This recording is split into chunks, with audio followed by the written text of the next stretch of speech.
I'm going to show you how to belay past a knot in the belay line, and you would do this if you want to isolate a piece of rope because of frays or if you need to join two ropes together. So to do this, you belay. You're good to keep going down a bit further. Okay, so you belay until you're roughly 10 centimetres away from the belay device with the rope, and then you just let your participant know. Okay, so we've got a knot in the rope.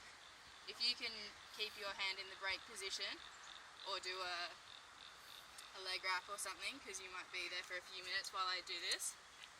So what you want to do, you can either do a mule lock off, which I personally find a bit messy, so I prefer to just keep a firm hand on the rope just to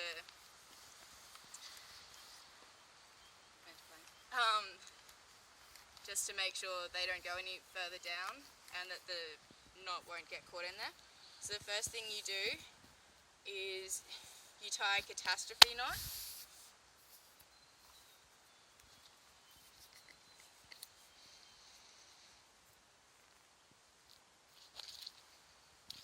Which is just a figure 8 on a bight. And this is just so that if anything were to happen to you and you were to let go of the rope, they wouldn't keep going down and hit the bottom if they weren't locked off as well down there. So then the next step is you can either use two short prussiks or a long prussik, if you have one. And you tie a classic prussik just below the belay device.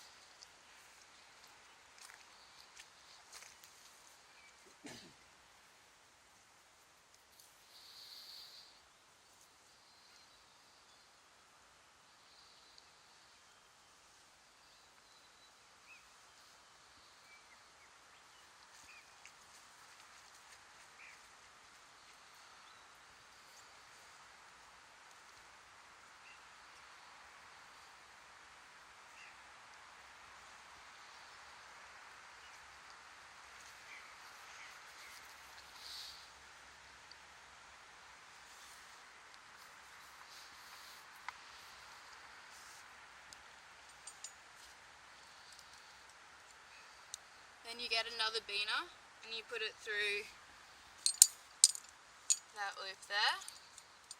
And then what you do with the end of this long prussik is you bring it up through the beaner and you tie a munter. And it's really good if you don't do the mule lock off, if you can learn how to do it one-handed, because then that'll just make your life a lot easier and it'll be a lot safer for the participant. And try and get that as tight as you can straight away so that you don't have to fiddle around with it later.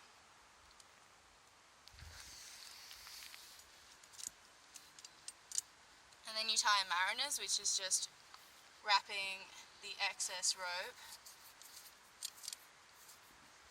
around.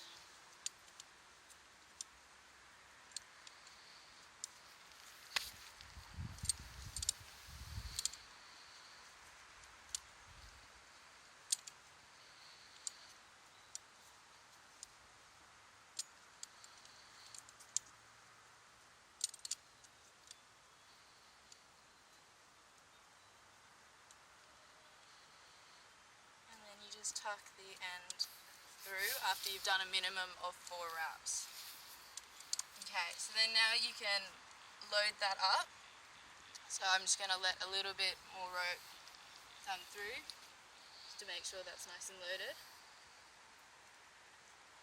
And then now, because I've got the 2 points of contact, I've got the mariner's knot and my catastrophe knot, I can go hands free and I can move to the other side of the knot in the belay device.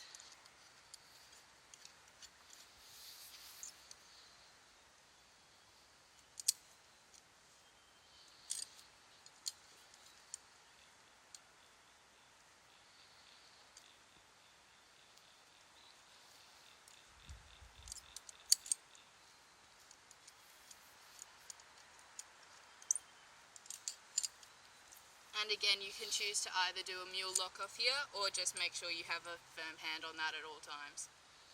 Okay, so then the next step is undoing your mariner's knot.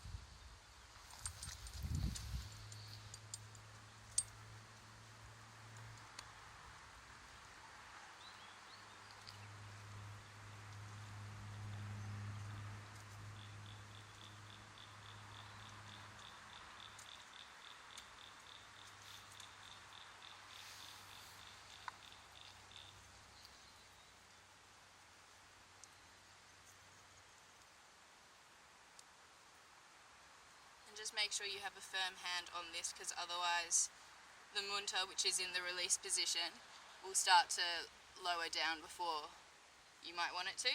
And then you've just got to let your participant know, okay Jack, I'm going to lower you onto the new belay device. Okie dokie. So you might feel a sudden jolt. And are you still locked off? Okay, yeah, make sure you're still locked off. And then we'll release onto that one.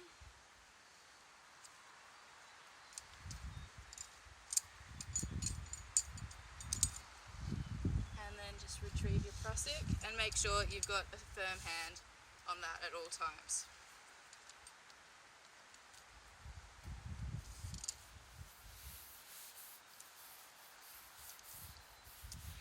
And then the final step is just undoing the catastrophe knot.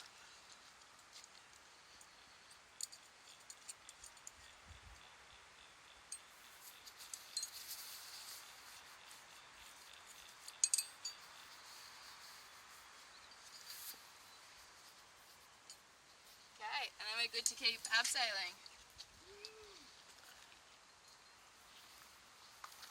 That's how you bypass it. Woo. We hear it.